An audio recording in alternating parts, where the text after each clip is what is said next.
सबसे पहले हमने डिस्कस किया था कि ट्रांजिशन एलिमेंट्स कम्प्लेक्स कंपाउंड बनाते हैं। अब जो भी ट्रांजिशन एलिमेंट कम्प्लेक्स कंपाउंड बनाते हैं उनका कोई ना कोई कलर होता है। तो ट्रांजिशन एलिमेंट्स के एबिलिटी है कि वो कलर्ड कंपाउंड बनाते हैं। आज हम डिस्कस करेंगे कि वह transition element form coloured compounds.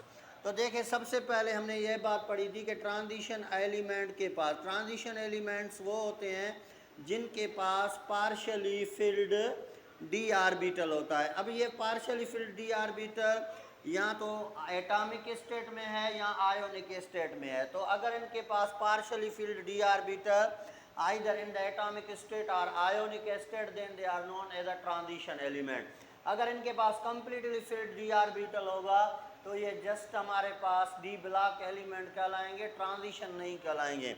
तो all transition element form coloured compounds. उसका मेन रीज़न ये है कि इनका जो डी आर्बिटल है ना ये पार्शियली फिल्ड है। तो जैसे ये हमारे पास डी सब शेल है तो इसमें 5 आर्बिटल हैं, d x y, d y z, d x z, d x square y square and d z square. अभी ये जो 5 आर्बिटल्स हैं ना इनकी एनर्जी सेम है, इनकी एनर्जी सेम है, जिसकी वजह से हम इनको बोलते हैं डीजेनरेट आर्बिटल। तो डीजेनरेट आर्बिटल्स की एनर्जी सेम होती है लेकिन in absence of electric field और मैग्नेटिक फील्ड। तो ये क्या करते हैं, इनके पास जब पार्शियली फिल्ड डी आर्बिटल होता है तो हमने पढ़ा है तो ये इलेक्ट्रॉन एक्सेप्ट करते हैं फ्रॉम लिगेंड्स। तो लिगेंड क्या करते हैं, इनको इलेक्ट्रॉन पेयर जो हैं वो डोनेट करते हैं।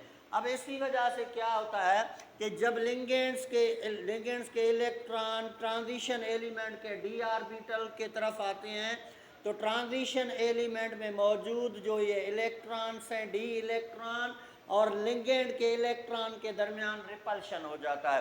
तो ड्यू टू सेम चार्ज यहाँ पे जब लिगेंड के इलेक्ट्रॉन और ट्रांजिशन एलिमेंट के इलेक्ट्रॉन के दरमियान रिपल्शन होगा तो इस रिपल्शन की वजह से एनर्जी बढ़ जाएगी और रिपल्शन वजह से जब एनर्जी बढ़ गई तो ये जो डी आर्बिटल है ये स्प्लिट हो जाता है। और ये जब स्प्लिट हो जाता है तो इट स्प्लिट इनटू 2 सेट, जिसमें एक होता है हायर एनर्जी जिसको हम Eg बोलते हैं और दूसरा होता है लोअर एनर्जी जिसको हम क्या बोलते हैं T2G।